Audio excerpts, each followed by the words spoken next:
Hallelujah. All right, let's call this meeting to order at 7:15. Yes.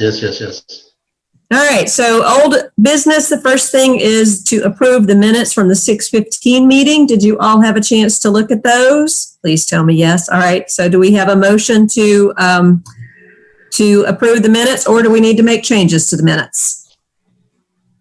Nope, somebody needs to make a motion. I make a motion to approve the minutes. Thank you. A second? Second. All in favor? We have to do this by name. Jennifer? Yes. Karen? Yes. Devin?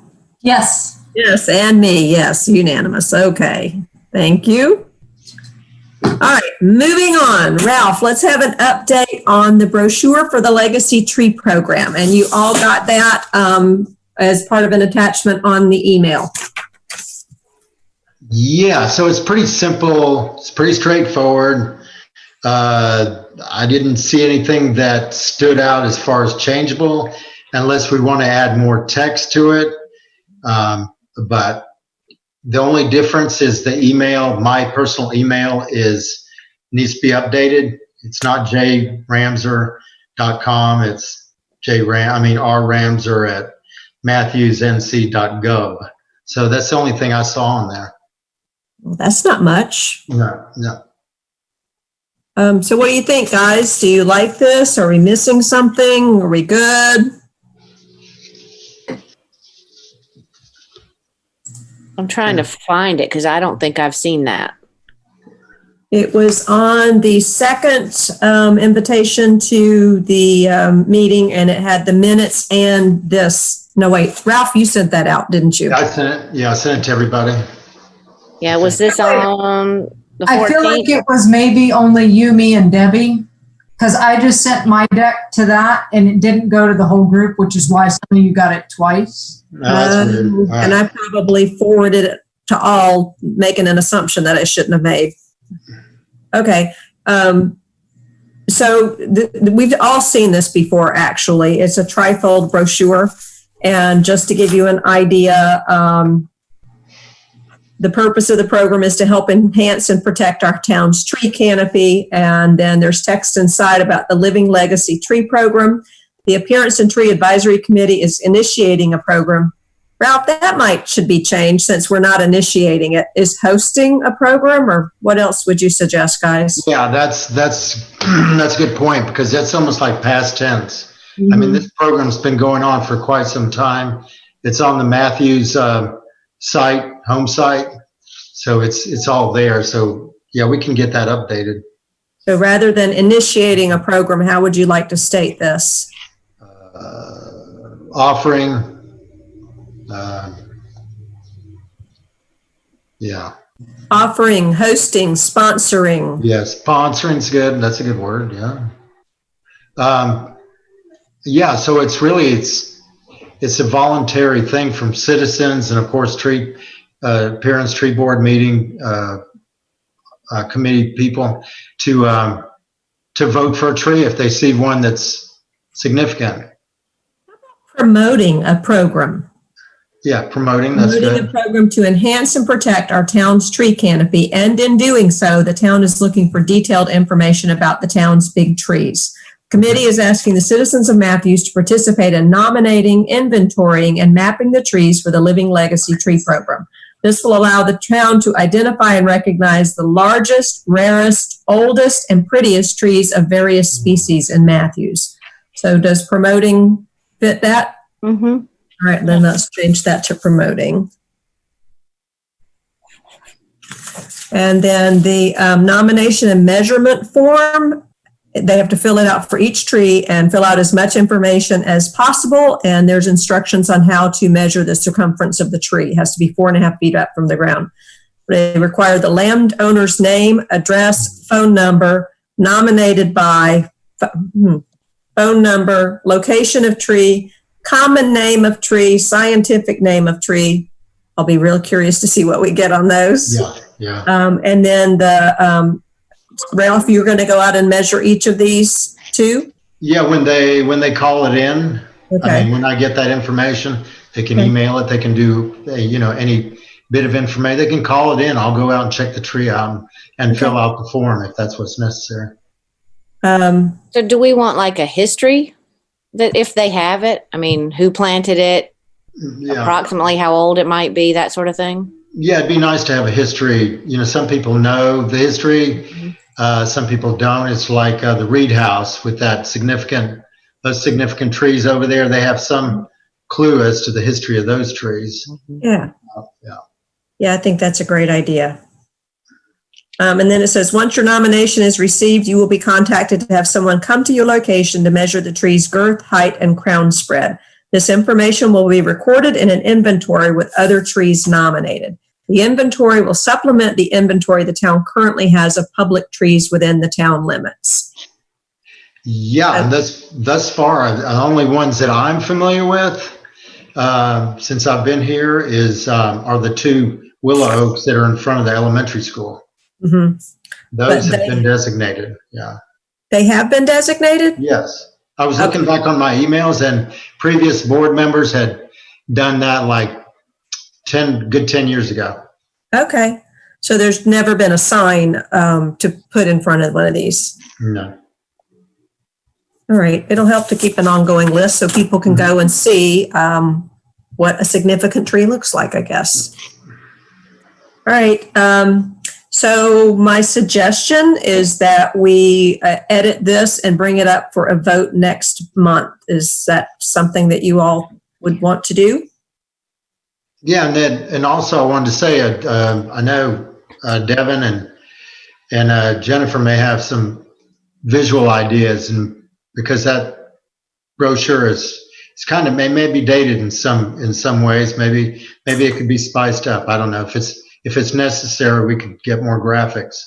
Okay. Well, that was the next thing on the agenda. So Jennifer and/or Devin, would you speak about your design, what you had in mind, what you worked with? Yeah, so I think the very first thing that Jennifer and I probably need guidance on is kind of what direction we want to head with this mark, right? Like the design piece will fall in naturally, but I think in investigating options, we've got several different ways to go. And we sent you guys a sampling of different things that both of us have found. So maybe we can get some consensus around style that we like, and then the rate limiting factor of budget, right? So we are, I think, limited in design style based upon what we opt to use as a tree marker. Are we doing something that is more of a historical marker, standalone, something that needed to be built by a mason of some sort? Are we for something that we would have to affix to the tree or hang from the tree with a cable of some sort that's less invasive than drilling into the tree? Or are we looking for an educational placard that sticks in the ground or that can be maybe mounted in concrete in the ground? And everything has, various different price points. I think the top end of it would be a masonry built placard of some sort, right? Where there's a stand that needs to be constructed with a placard that explains why the tree is significant, all the way down to, I think the stick in the ground metal stake, explanation probably being on the lower end of things. But, I think we need some consensus on what direction to go. And then Jennifer and I can crank out what design wise we want it to say. But, some of these are going to be really simple, right? The metal signs are pretty simple, explains why it is. There's very little design work. It's, done by a metalsmith press of some sort versus ones that are cuter, fancier, would require some design pieces. So I think that's the first thing that we ultimately need to tackle. So it dawns on me that we might want to use the design in more than just the sign. So for example, we might want to use it on this brochure that we're editing and have some branding for this program. What do you think about that? Yeah. I mean, I think if we have, I mean, isn't there a Town of Matthews logo with the tree in it that they use on the website. We would probably want to do something with a consistent look, maybe use that, and then promote this legacy tree thing that we're doing and find a way to put that on the sign as well. But again, the more detail we go on some of the ones Devin's talking about, the higher end ones, the more engraved ones, the built ones, I think that the more intricate the design is, that's probably going to be a cost. I think that probably is going to add to it as well. So we may Let me throw out a couple more options based on some projects I've done in the town. So if you've been over to Squirrel Lake Park, there are 2 different signage projects over there. There are some small ones that I would say probably are 6 inches by 4 inches, and they're on metal stakes. They have QR codes on them, and they're to help people who are just walking around the park identify what the plant is that they're looking at. And when they go to use the QR code, it'll tell what the habitat value is, whether the plant is native to this area or invasive to this area. And those were not very expensive at all. Can't pull a price up right now, but we did a lot of those. And the second project is the project that you can see various signs, and they're all like tabletop type signs. There were 3 different sizes on those, and they're in full color. We're able to put pictures in if we want, and they also are mounted in the ground with a post. I'm thinking of probably a 4x4 post. The smallest one of those, I want to say, was in the $30 range. So not very expensive, but you get a fairly nice look for it, and you've got a lot of space to work with. So there are some other options for thought. Okay. Who did those, Debbie? Who created those? Jill and I worked on the ones for the plant ID, and then Ernie McClaney, who was a member of Hawk at the time and now is with Crown, designed the other ones.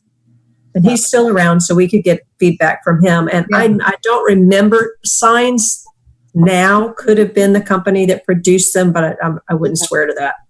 Got it. But Ernie would still have records.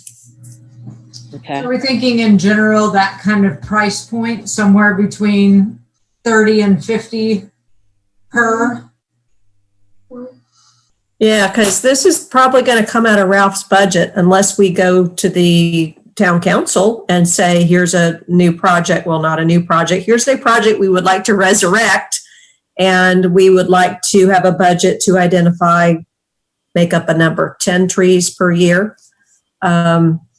And put signage up identifying the tree and telling why it's important to the town. Ralph, you'd probably like that a lot better than us piecemealing out of your budget. Yeah, I don't really mind. You know, I've got the celebration tree program that I've been involved in for quite some time.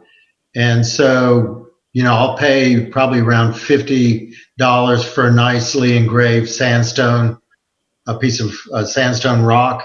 And then I'll mount it on another anchor rock and bury it so that it's, you know, it's firm and it would be heavy to pull out of the ground.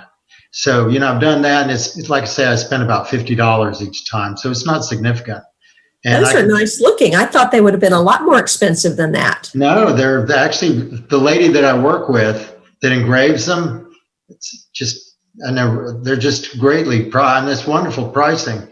I thought it'd be like $100, but no. Has everybody seen an example of what he's talking about?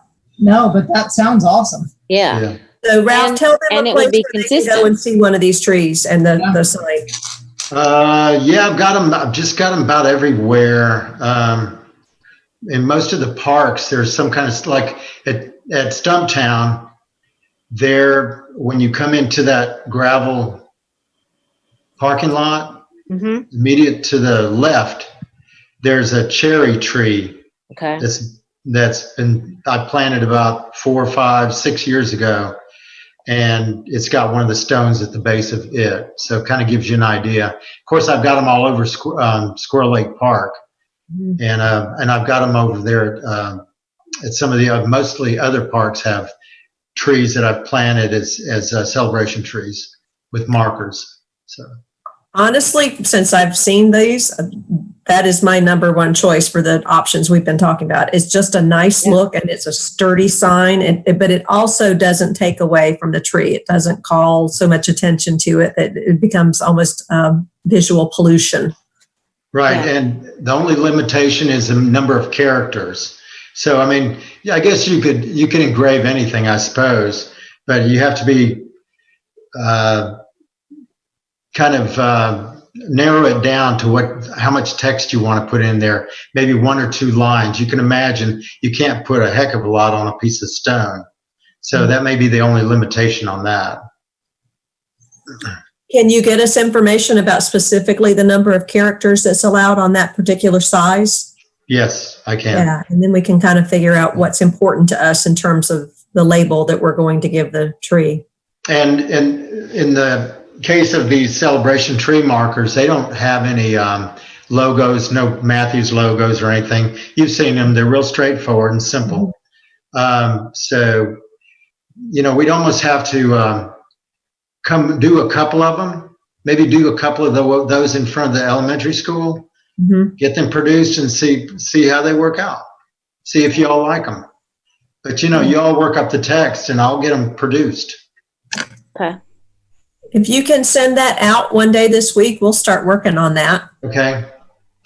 Or you can kick her name over to us and we can reach out, whatever's easier. But that's exactly kind of what I had in mind. Yeah. Oh, it's a nice look. It's a nice look, I think. Well, and if we're already using some of those around Matthews, it'd be nice to be consistent instead of having those nice stones and then we have other things in other places. And I don't know, it kind of gives it a cohesive look, I think.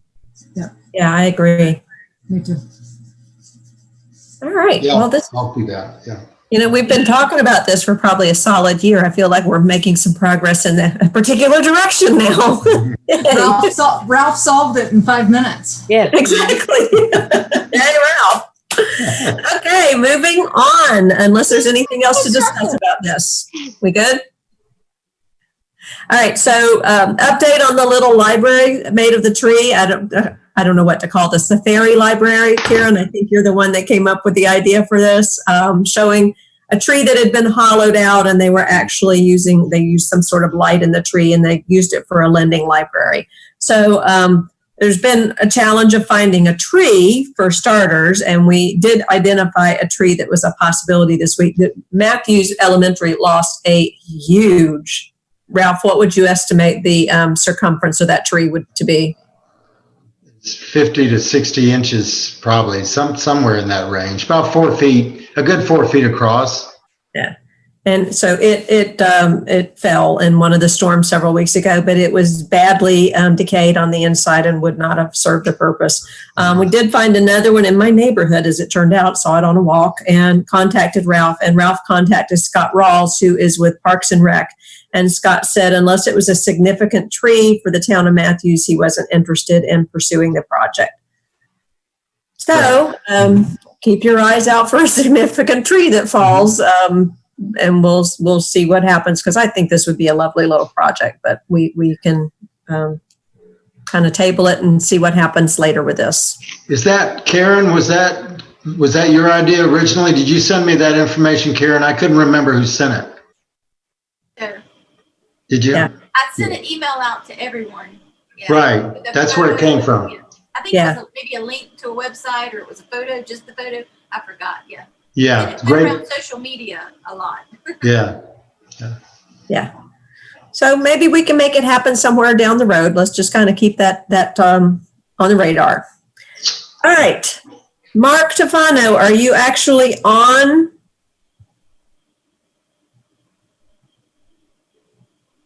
I'm going to take that as a no. All right. So an update on the Veterans Project at Stumptown Park. If you have driven by there recently, you will see that there have been a lot of trees and shrubs, well, not so many trees, but a lot of shrubs removed. And they've also graded the area and added some decent soil to the area. And so basically at this point, they're waiting on 2 different things. They're waiting on Lisa to finish the landscape design. And that's from It's Elemental Landscape Design. She's using all natives there.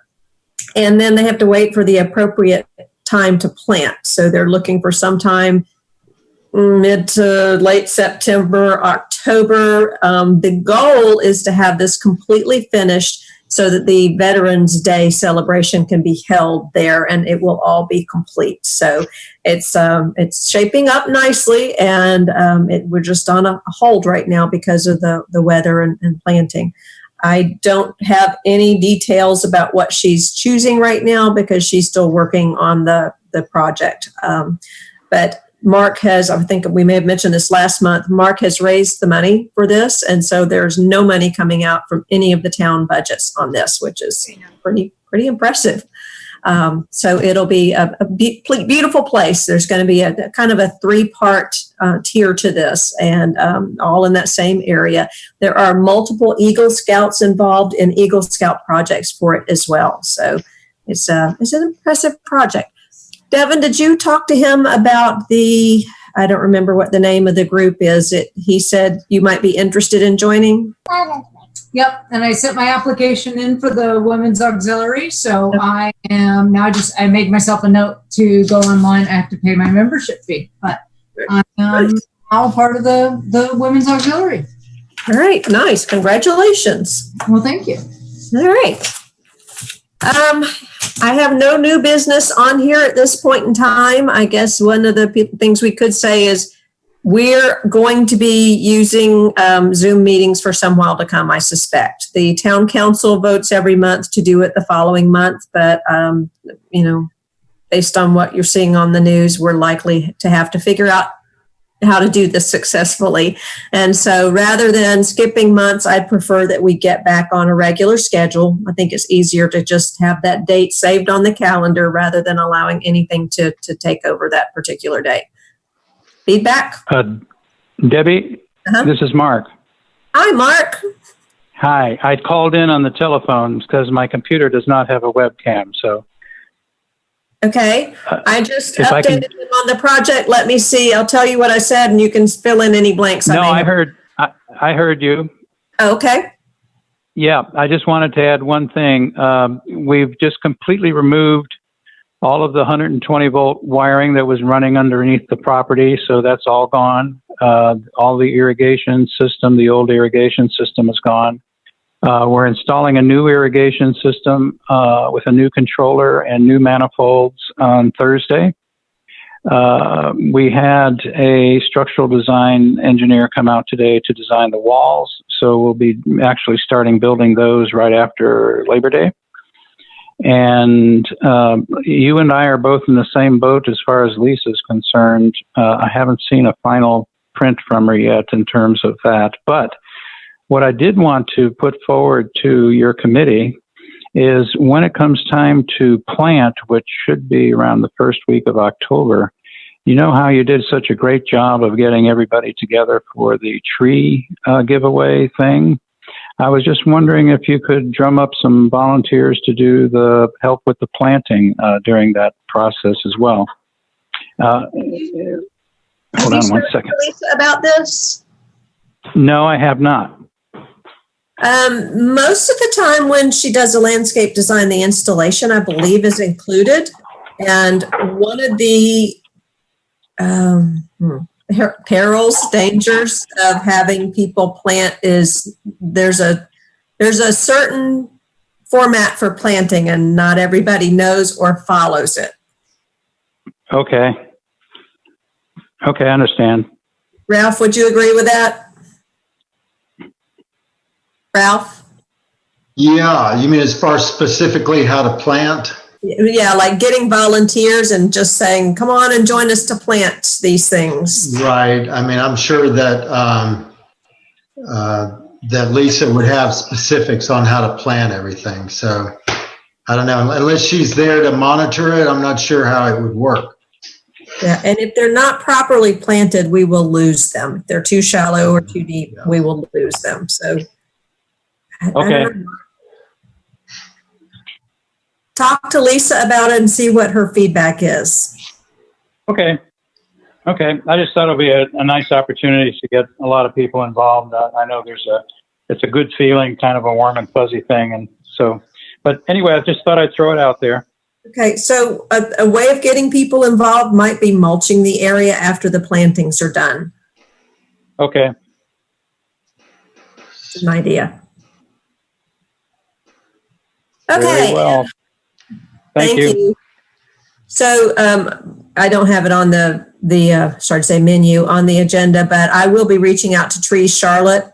I don't have high hope that they have funding this year because of the situation, but it can't hurt to ask. I would love for them to bring it back to Matthews. And I know that they had raised more money in Matthews than they raised with any of their other things. So that should give them a warm, fuzzy feeling about town.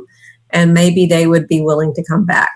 So we'll just kind of play that by ear. I haven't seen anything about their fall schedule published, and it should be coming up. So I don't know what the situation is with them. Anything else? The kids' daycare cut down 2 massive oak trees today. Massive. I mean, Where was this? it's a Leaf Spring. It's called Leaf Spring Matthews, but it's in Stallings proper. So really, really close to downtown, but they were sick, I guess. And the one had not leafed out at all this year. The big apparently was maybe questionable. They decided to take it down. I guess they spent a bunch of money in the beginning when they built the school to try to save them and treat them, but it didn't work. So they came down. So I was sad. Yeah, one thing that I found when developments come in, I know down Main Street in Matthews, they created about 4 or 5 new homes. And in order to do that, they cut out most of the wooded area and left these individual little trees, not little, big oaks right near the road. Well, recently I assessed those trees. One's dying, one's leaning over the road kind of precariously. And so we had to make a call. I'd love to keep all trees, but a lot of them just present a certain hazard. Mm-hmm. So that's, And that's what I suspect maybe happened here is during construction, who knows what the root structure damage was when they were building them too. So yeah. The other thing, Debbie, was that GIS mapping. Yes, thank you. Would you please describe that? Sure. In my very limited mapping technology software brain of mine, I have a friend of mine that moved out from Arizona about the same time we did. She is a GIS software, which is mapping. So she works for the town of Monroe, with their sewer system mapping, but she does all kinds of topo maps, all different ideas. So I had talked to her some time back about this idea that there's probably some crowdsourcing opportunities with people with that kind of skill set for making maps to do an independent project that maybe would be free for us of mapping our tree canopy. There should be a way with these tools and technologies and satellites that they all have access to. And she, this was a year ago or so, we were talking about it. She forwarded to me a outreach that university students are looking for ways to engage. They're studying this space, and it might be something that we could put a bid in for students, or put an opportunity out for students to maybe engage with us and find out if there's a way to map our tree canopy for Matthews. So. And when Devin sent this to me, I forwarded it to Ralph and to Mary Jo. I never get her. Gomitz. I never get this right. Golnitz, yeah. Just to see if this was something that they could use. I know that they have interns from time to time that they use for doing projects that they simply can't get around to the rest of the time. Have you heard anything from Mary Jo? No, but I know that the tree canopy was assessed by satellite or imagery about 5 years ago. And so I think it's due to come again. And I don't know if they work with Charlotte, the city of Charlotte, or if it's Mecklenburg, and I don't know who actually does this, but I know it's coming up again because everybody wants to know where we are in terms of percentages. So I know maybe the town Forester, the city of Charlotte Forester would have more information. I've forgotten the gentleman's name, but he may be a person to reach out to. I know Mary Jo said even if they start the survey part of the project, it will take years to interpret the data too. So you're still down the road for a good ways. And I don't know if you all saw, it's been shared widely on Facebook. Tree Charlotte actually released this. The town or the city of Charlotte is now down to 45%, and that was as of 2018. So that was kind of a shock that they were lower than they thought they were going to be. And actually they're lower than that, because if that was almost 2 years ago, or was 2 years ago, then they've lost a significant portion since then. Yeah, that 50 by 50 campaign is not realistic. No. I will, Mary Jo was on vacation because I got a bounce back email immediately when I sent that. So I will send her. Ralph, do you want to just talk to her and ask if she thought there was anything we could use there? Sure. And her last day, just for your information, is the 27th or 28th of this month. So she's retiring. Oh, I knew she was planning to retire, but I didn't know it was imminent. Yeah, me neither. Yeah. So. Those of you who do not know Mary Jo, she is absolutely amazing. You can say something to her about an ordinance and she goes, oh, that's a blah, blah, blah, blah, point, la, la, la, la, and looks it up and hands it. She's just, this will be a huge loss. Mm-hmm. Yep. Wow. Okay. Anything else? Well, thank you all for doing this. And then again, it's just a skill we're going to have to learn to deal with. And I'm not good at this particularly, but we're all going to figure it out. And I appreciate everybody's patience. Yeah, just to scare you a little bit more, I've got a password now where I can set up the meeting. Mm-hmm. So I'm gonna beef up on my knowledge, and the next meeting I hope to set it up. So keep your fingers crossed. I don't know if the town would want to make somebody who's not a town employee an admin, but if that's okay, you can make me an admin with you, and they'll be struggling. So I think it has something to do with licensing or probably all that stuff. So it has to come through a government kind of channel. So that's why we're doing it this way. I taught a class on Zoom a week ago Saturday that had 217 people signed up, went off without a hitch. It was so smooth. It was wonderful. Scared me to death because I was just waiting for something to start going wrong. And All right, we need a motion to end the meeting. I move to adjourn. All righty, and a second? Second. Karen, thank you. All in favor, Jennifer? I'm in favor. Me, yes. Karen? Devin? Aye. Meeting is adjourned at 7:48, which is not too bad since we started at 7:15. All right, guys, have a good one. You. Thank you, everybody. Thank you. Bye. Tell my little buddy hello. Bye. See ya.